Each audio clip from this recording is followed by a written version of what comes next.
All right, similar story here, Brian. You have a bit more optimistic price target on Starbucks than the rest of your peers. You're at 115, consensus right around 106. But at the same time, you think U.S. same-store sales, they fall by 5%. China same-store sales fall by 10%.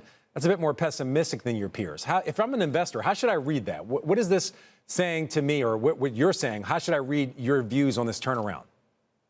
Well, I think everyone knows this is still going to be a tough quarter, right? I do think that if you look at U.S. traffic, it'll be a little bit less bad than the prior quarter.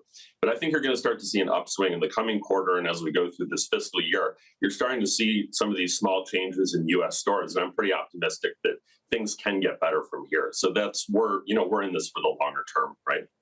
Yeah, I mean, we're definitely seeing some small changes. We saw a big change at the top, bringing in Brian Niccol. Huge change there. And a lot of small changes. Things like no more free water. You can't just use the bathroom. You can't just hang out as much as you could. I think they stopped upcharging for like oat milk, things like that. Yeah. But when you're looking at this turnaround effort overall, what are the signs that we have seen a full turnaround, at least in the U.S. business? It seems like the China business is facing a lot of domestic competition and maybe some anti-American sentiment. But when we're talking the U.S. business, what's a clear sign of the turnaround? Well, certainly, I'd like to see them get back to traffic growth, right? I think that'll happen in the second half of this year.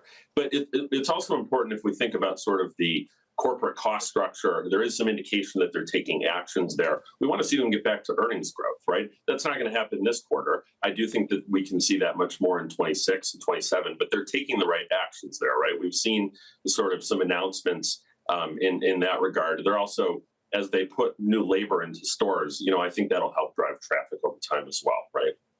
All right. When we're looking at Brian Niccol and his performance as the new CEO, what's like kind of his, I don't know a better way to say it, but his report card? What's a sign that the changes that he's putting in and the culture that he's trying to shift, that these moves are working in your mind?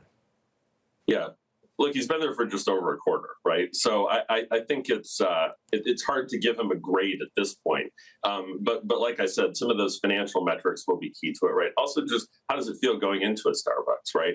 I do think you're sort of seeing service improve. I think we want to see service times improve. He talked about that being a key part of it.